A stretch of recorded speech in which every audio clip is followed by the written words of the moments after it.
Hello everyone, welcome back to MLS Moves. Please make sure you like this video down below and subscribe to the channel if you are new.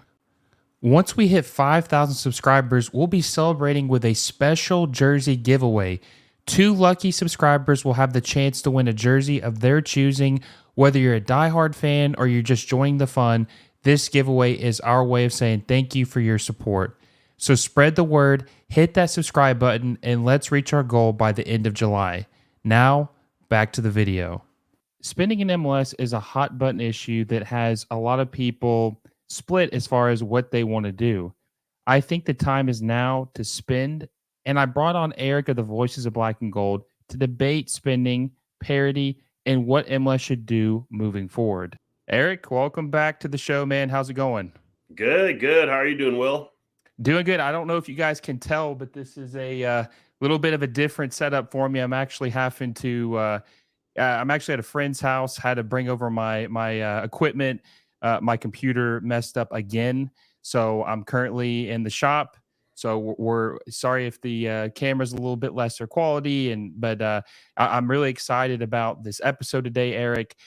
We are going to debate to spend or not to spend in MLS. This is something I'm very passionate about, and I know you are as well. A lot of other fans are passionate about it. So I'm excited to talk about this with you. Yeah, no, same. I mean, we kind of went over the salary caps, and this is one of the big differences between our league and other leagues in the world is that the way that our salary cap structure is set up in an effort for parity. Exactly. So, okay, I personally understand why Major League Soccer was built the way it was in the early days, right?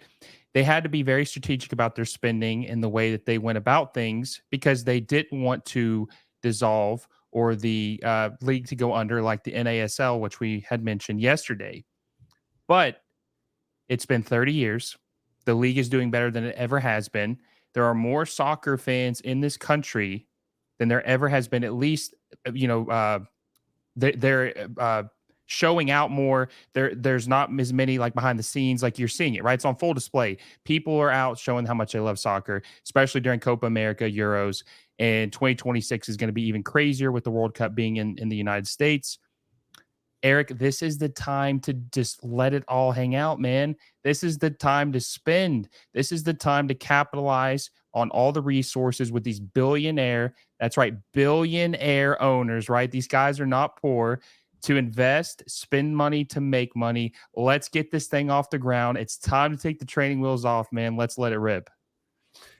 Yeah. I mean, it it's I think it's a more complex thing than just, hey, let's spend some money and bring some guys in and blow our league out and let's really go up there. It's true there are a lot of billionaire owners. There's even some kind of media groups involved that own, much like we talked about the history going there is like it's always the evolution of pro sports. If you go back 60, 70, 80 years ago, the people that own pro sports is much different. It's kind of been way more corporatized over the last, bunch of years. And you're seeing more like media conglomerates now with pieces of it. And they're seen almost as more of like an investment vehicle. And the valuations are going crazy on that. So you got to understand like what's the incentive for the billionaires in the league who invest in these teams? Are they looking for the glory of having their team there? We do see this in Europe where we have, some big money owners come in, splash a bunch of money and start winning championships. Or are the billionaire owners looking at the valuation of their clubs and how they've risen just in the last 5 years? You can look at like the valuations of MLS teams have just exploded. If you were, if you could look at it as any sort of investment, the return on that investment has just gone crazy. And so, if you're one of these guys, and some of them probably don't even care about soccer, like what's in it for them to put this investment in? And I think that's where a lot of balancing act comes as far as fans putting pressure on teams, et cetera. But there's always two sides of the spending coin, and what's the incentive for the owners to spend? Well, here's a question I have for you. Why would they not spend? Right? I firmly believe that if they spent more people would be interested because the cold, hard reality is that there are a lot of people who like soccer in this country, but there's a lot of people who don't care about Major League Soccer. They're wanting to watch the Premier League, the Bundesliga, South American leagues, even Liga MX, which is it's either one, two of the most popular soccer league or most watched soccer league in the United States. They need to spend and look, it's not going to solve everything. There's some other things that need to happen. They need to have better coaching. They need to have I would say better outreach and marketing because I don't think they do well enough in connecting with certain fan bases. I think locally they do a good job, like your LAFC or other clubs, but they don't do good enough nationally of getting people interested in why does the guy from Columbus, Ohio, or the guy from Cleveland, Ohio, want to tune in to watch an LAFC game. They're not doing well enough to get those people interested and watch big games just because it's a good match to watch on television. But why would they not spend right now with all this culminating? 2026 is the biggest soccer year in this country. Everybody's going to have an eye on soccer in this country, even if it's for the moment. How do you capture these people and hold them or get them to stick around after the 2026 World Cup if the product is mediocre on the grand scale?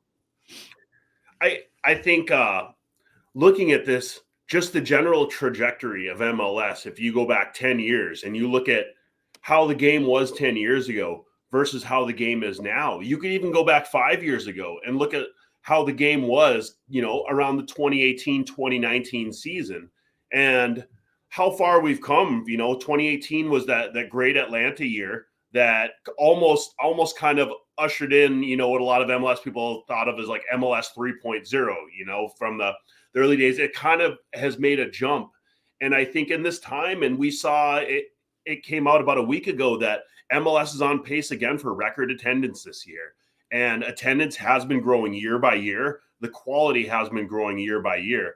I think the question becomes, do you risk like creating a market distortion by making a big push financially and try to jump it ahead of the trajectory it's on? Or do you let it just naturally evolve its trajectory that it's on? Because I think it's safe to assume that in two more seasons, there's going to be more quality coming in and there's going to be a better quality of the game.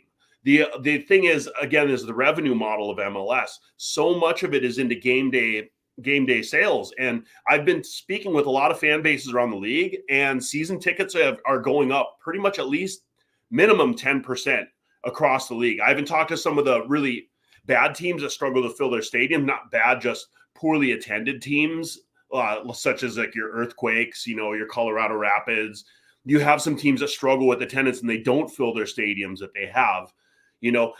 Does increasing ticket prices make that situation better or worse? And I think with all revenue increase, it's going to have a correlation of ticket increases. And so one of the appealing things to MLS with a lot of sports fans is compared to Major League Baseball, NBA, NFL, Major League Soccer tickets are an absolute steal. They're about a quarter of the cost of most of the other sports. So if we have to start paying, the average regular ticket price per game goes up to like, $120 per match, $150 per match to start covering these big guys in.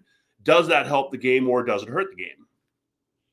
Yeah, but one of the things that I guess that bothers me is it feels like certain teams and cheap owners do hold the league back from ambitions. We know that your club, LAFC and the LA Galaxy, are willing to spend more on their roster and invest more. So it's not a matter if they don't have the money or they're unwilling to do it. A lot of these owners are. It's the cheap teams or owners who don't want to make that jump. And that goes to parity, right? Parity, they want it to be close. They want to have every team have a chance to win the MLS Cup each year, right? But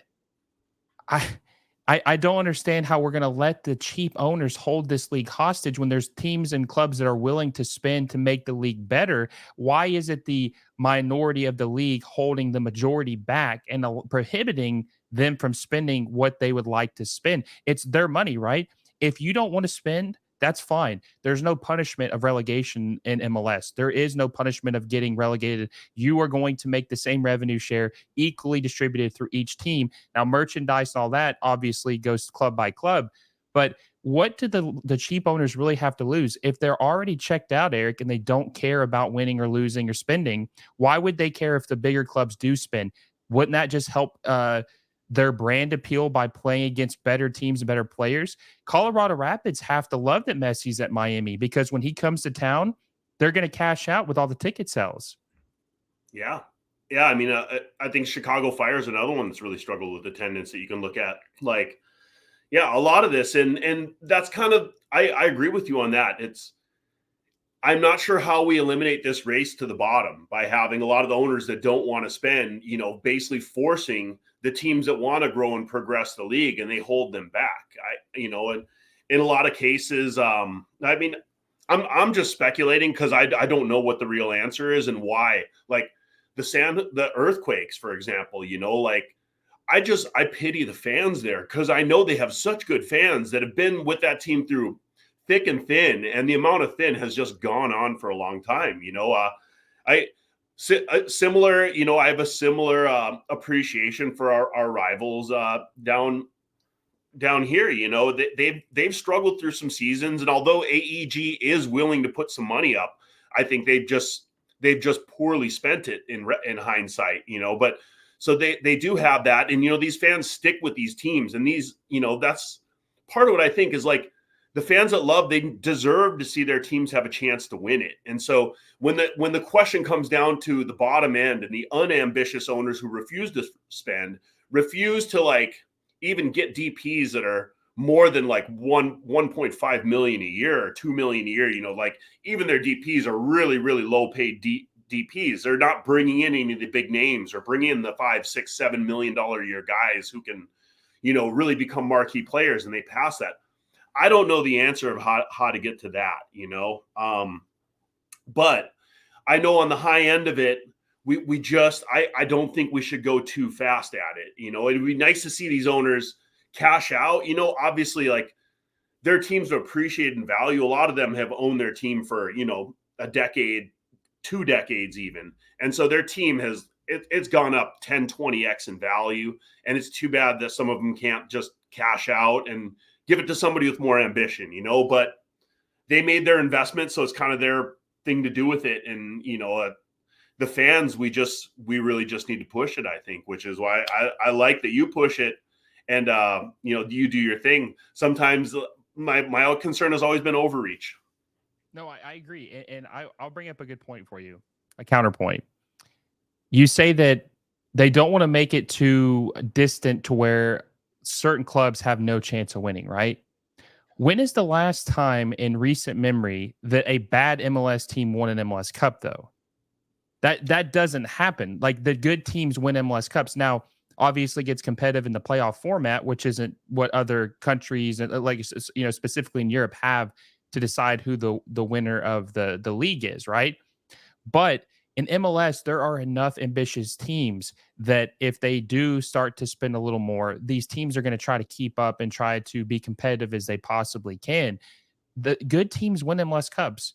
Bad teams don't win MLS Cups. So the teams that would be getting left behind are already teams that were never competing anyways. There are 11 teams in Major League Soccer who don't make the playoffs out of the 29. They were never going to make the playoffs that season because they didn't have the financial investments to really compete and try to go for the MLS Cup trophy. So if these teams are already not competing for an MLS Cup or have no ambition of doing so, why are we holding back because of them? 18 teams get to make the playoffs, Eric. And that's one of the reasons why I believe it's kind of like counterproductive, right? You want to give bad teams or less spending teams a chance to win the MLS Cup. Isn't that what the 18 team playoff does? You're giving all these teams a chance to get hot and at the right moment and win the whole thing. We've seen this in other American sports in NFL and NBA and MLB, NHL. It's not always the best team that wins, it's the hottest team that wins. And that's why I think having a playoff system kind of alleviates any of the, oh, well, that team spent so much money. Of course they're going to win. They're the Man City of Major League Soccer. That doesn't happen because of the playoff format, which dictates how to win the MLS Cup. So I believe that is the safety guard in order to keep parity is the playoffs. To me, I think the playoffs is really, it's just, is what we as Americans want in our sports. I think not imagine if this was like the Premier League, and at the end of the year it was just basically whoever locked in the supporter shield, that was it, and that was the end of it. I mean, for us, we kind of make a spectacle out of things, and I think the playoffs is the best opportunity to just make a massive spectacle. And I will say,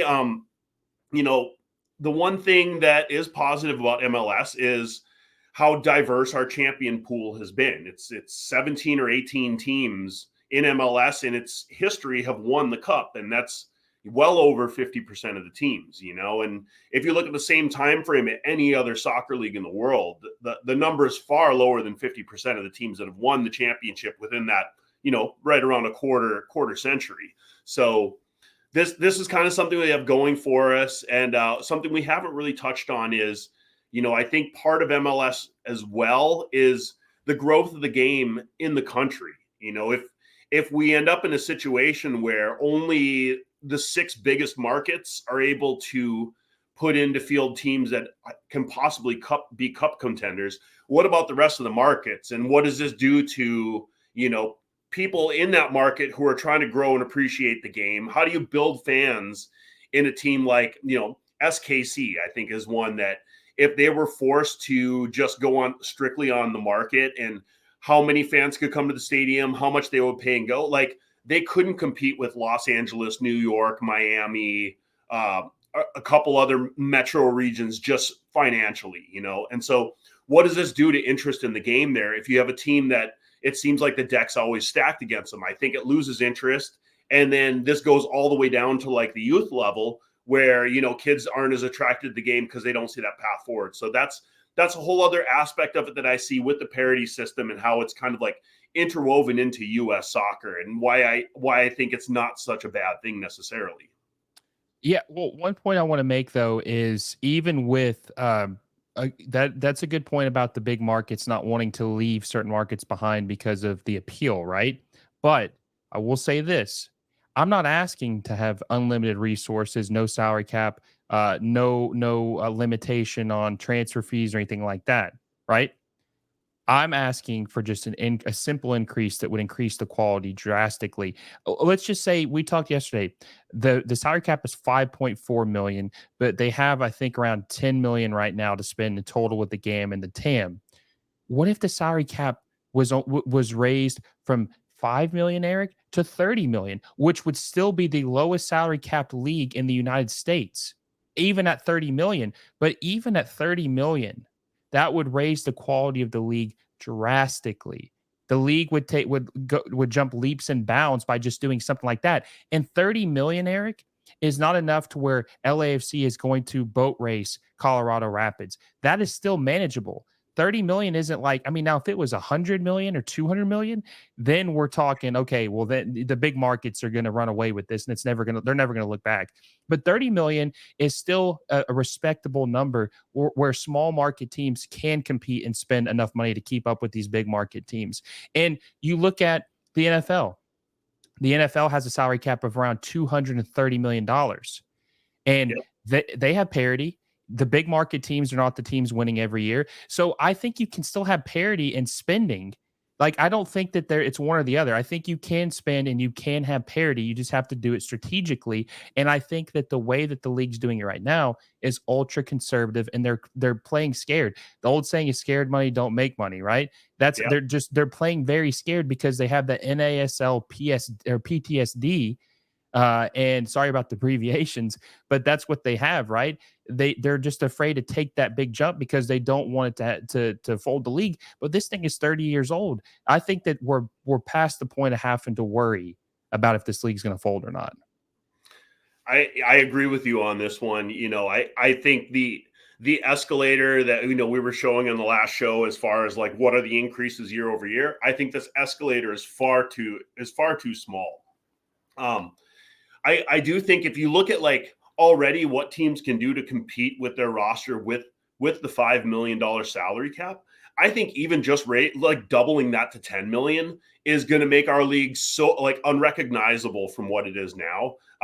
30 million is, if anything, I'd split hairs over this number, like as we have been. But I think even just doubling that base, all of a sudden you're going to add 3 or 4 really, really solid depth players. And look what that does, and even, man, teams can start spending on defenders, which is something that they can't do, which is another thing we were mentioning, like how much of that makes the attackers look better than they are when the defenders are so kind of lacking the quality that the attackers do relative to the position. So I'm in full agreement there that the number definitely needs to go up, and I think it should go up soon. And I don't know why the league doesn't at this point, because you're right. Like, the interest we're picking up, the attendance is picking up. There's meat on the bone to expand more than they set out to do, 4 years ago now. Well, and another point too, and this is I can't, since I have a makeshift studio, I can't put this graphic up right now, but with the revised CBA that they had in 2021. Well, first of all, in 2024 was when the original CBA was supposed to end after this year, which would have been huge. That would have been huge. I think that Yes. would have been the big jump, right? So in 2024, the available spend on roster was going to be 11.6 million, which would have been pretty decent, right? Right now, it's 10.4, so we're about 1.2 million behind where it should have been due to COVID and them kind of having to pull things back a little bit. So we're not going to see a significant jump until 2027, a full year after the World Cup, which is going to be 13 million. That is just not enough, Eric. And this is, kind of like another thing I was wanting to mention is MLS has soccer rosters are pretty big, right? It's the second biggest roster, I think, of any sport other than the football. It's pretty close to baseball, but I think a soccer roster is technically a little bigger than a baseball roster. And the spending per player is just drastically different, man. I mean, 30 million, I know seems like kind of staggering on paper because you're like, whoa, you're going to increase it 6 times what it is right now. But honestly, on the global scale, that's not much. In MLS, I will give them credit on this. They do spend pretty wisely with what resources they have. So imagine how much even better or how much more effectively they could spend if they had 6 times more money to spend. And I want to compete with the European teams, Eric. I'm ready to take that step and start competing with the big dogs, right? I want to start running in those races. Liga MX, when we're playing in these CONCACAF Champions Cup finals, like your LAFC when they played Lyon last year. I'm not trying to bring up any traumatic or any sad moments in your sporting history, right? We'll save the Viking stories for later. But if they had the money to spend, they could have had better depth. And people say, well, Lyon's not a big spending club, right? They don't have the star power, the Monterrey, the Tigres, the Club America, or Pachuca, or not Pachuca, but or Chivas. They're not spending like those clubs, but they don't have any restrictions. So maybe they don't have the $3 or $4 million salary players, but they have like 10 to 12 or 13 or 14 $800,000 players. So they might not have the star power. They don't have the Denny Bouanga, but they have all those depth pieces and they have plenty of them. And you can have the best player in the league, but the depth is going to get you smoked because you only have so many bodies. Yeah. And it's balance as well, as I was saying before with the defenders, because of the way our rules are set up, that we can dump an inordinate amount of money on, a small percentage of the roster. Everybody looks at like, okay, well, where is that small percentage going to be the most effective? And it's always going to be on attackers, because that's the hardest thing to do in soccer, is to attack and score goals.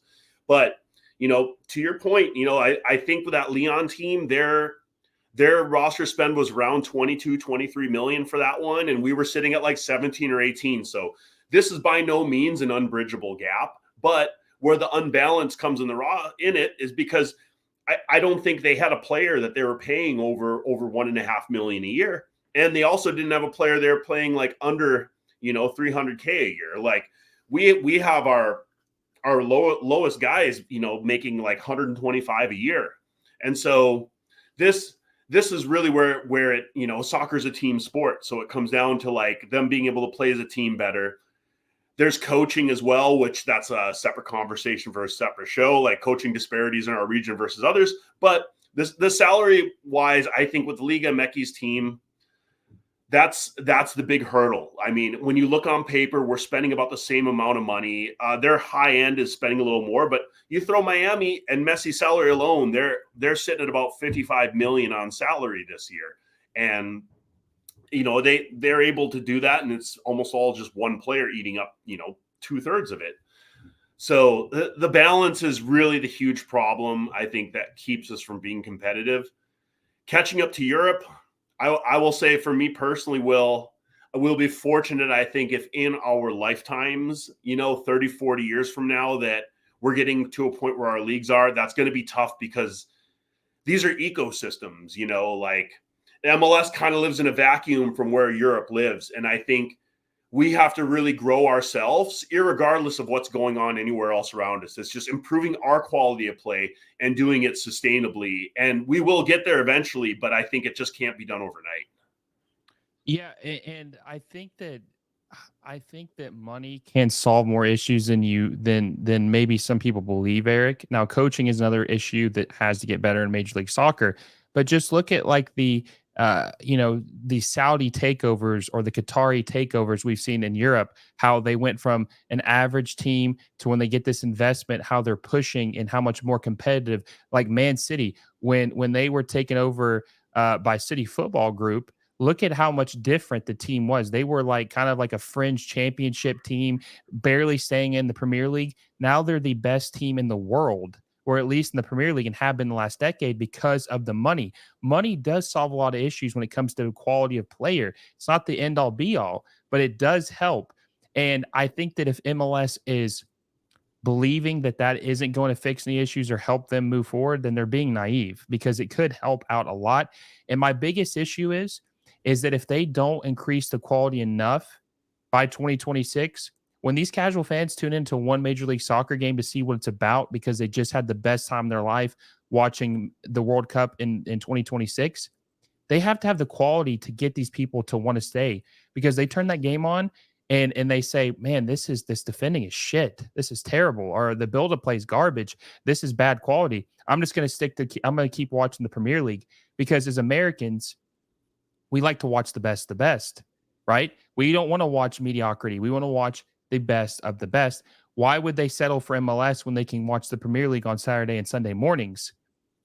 That's why the XFL or what the USFL, whatever the merger is now, that's why that's not doing well, because people don't care about that. They don't want to watch the scrub league. They want to watch the NFL. They want to watch college football. They don't want to settle for something less than. They want to see the top tier product.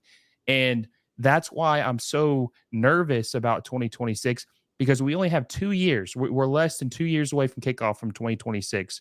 They've got to get this right, man. And they just even have to be going in the right direction. The fact that they had Messi sign Erik last summer, and it's been one whole year, and we haven't seen any significant changes as far as like roster spending, is absurd, because that would be the time you would push, man. You've got the marketing master or icon like of Messi as the face of your league. That's the time to spend to get these casual fans in and invested in your league. Man, yeah.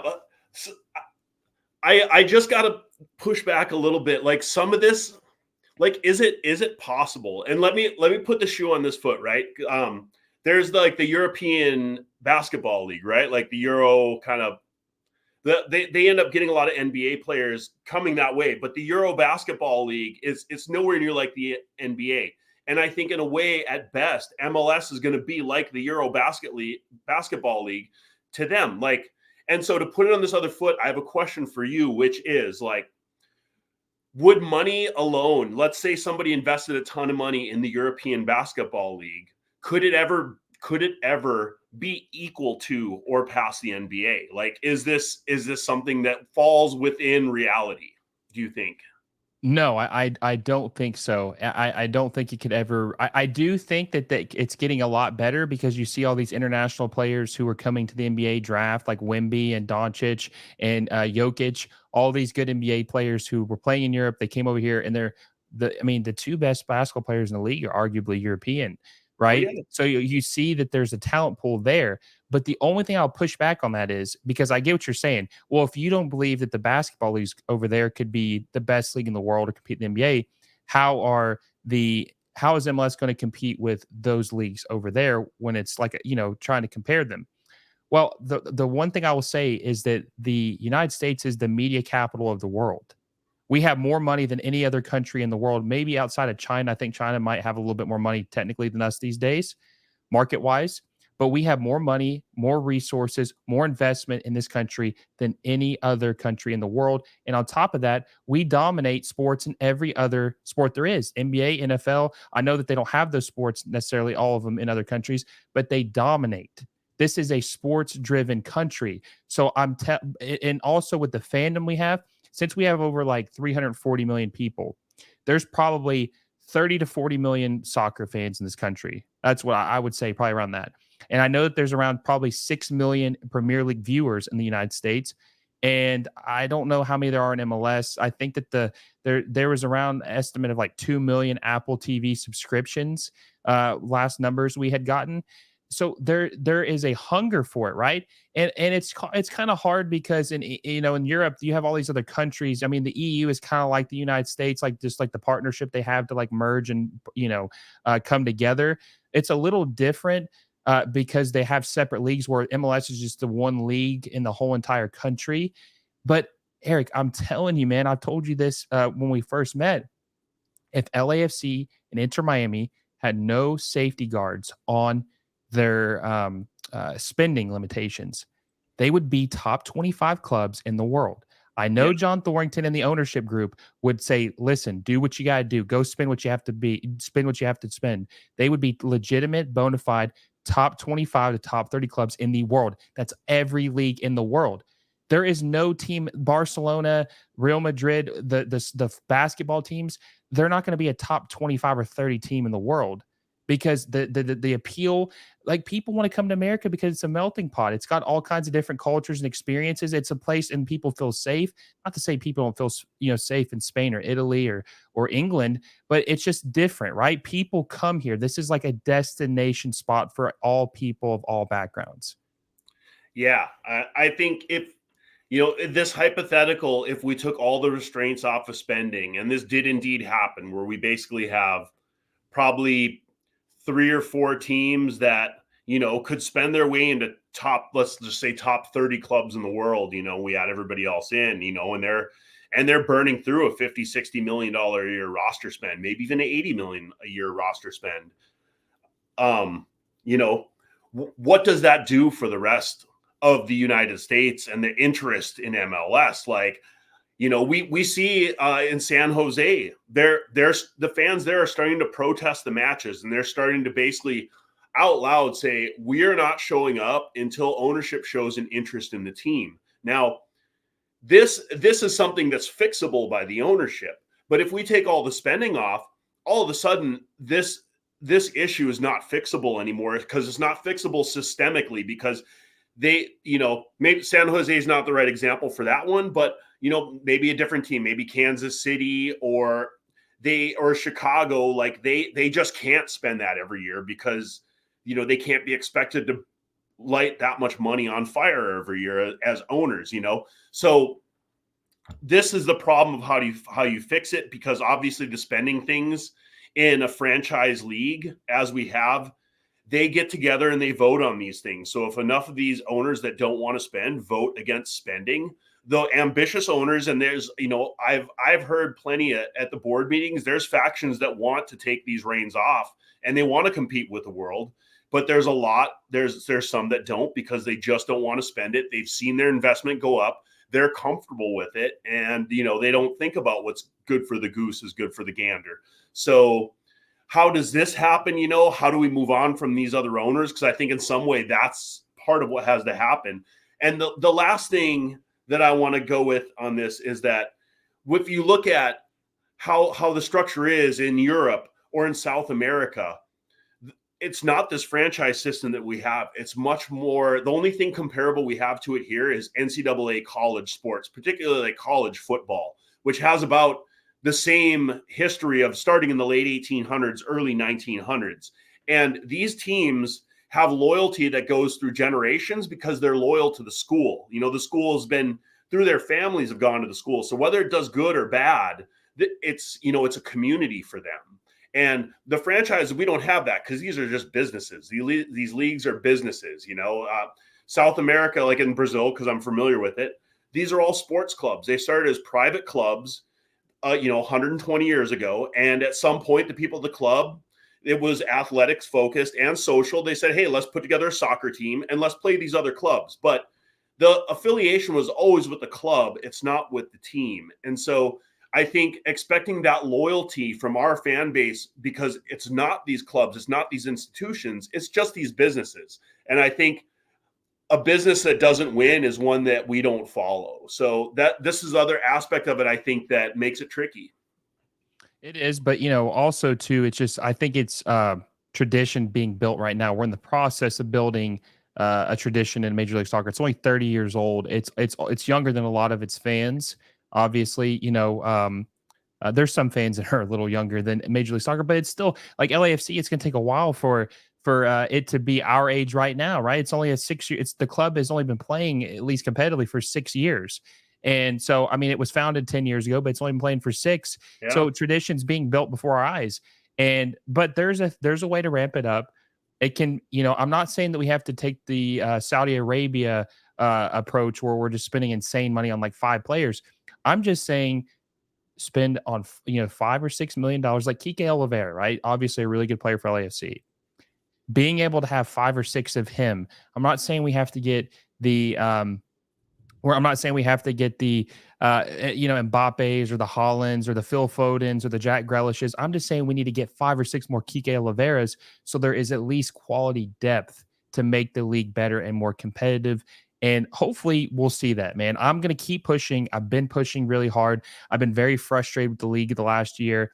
I've kind of detach myself from being, a cheerleader, I would say, for the league. I'm more harsh and critical of it because I want to see better from it, especially when they have the best player of all time, the biggest brand to ever play soccer, arguably in this world. And I feel like they have failed to capitalize on the Messi effect thus far. And I just want to see more. I have to see more, and I want to see more. Yeah. I mean, even, I agree with that. Even if I could take a more measured approach, just something as simple as allowing LAFC to be able to keep a guy like Chicho Arango, like that's it. Like, and the way the salary cap rules is we couldn't without sacrificing other things. And a lot of teams, like the whole idea of a cap casualty, like this is kind of the big tragedy that I see with how MLS is set up. Like when you have guys, they come up and all of a sudden they outgrow their contract and they have to move them on, like somebody they've developed. And to me, this is the next thing that I would like to see gotten rid of. I've heard rumors that they're going to do like a legacy player type of thing, which in the case of Arango, I don't think would have worked anyways, but some way that you lessen the blow, that if you take a guy who's raw and you develop him into a superstar, that all of a sudden, like, you don't get punished for creating a superstar out of somebody.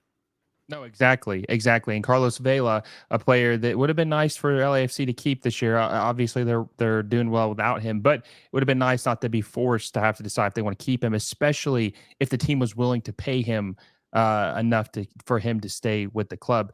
Well, Erik, listen, man, this has been a very good discussion. I'd love to know what you guys think. Are you for MLS spending more, or do you want to take a more reserved approach and kind of spend more strategically? Let me know down in the comment section what you guys believe is the best path forward for Major League Soccer.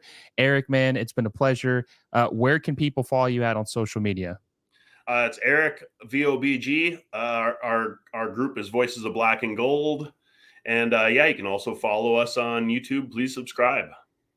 I appreciate it, man. Until next time, I will see you all soon.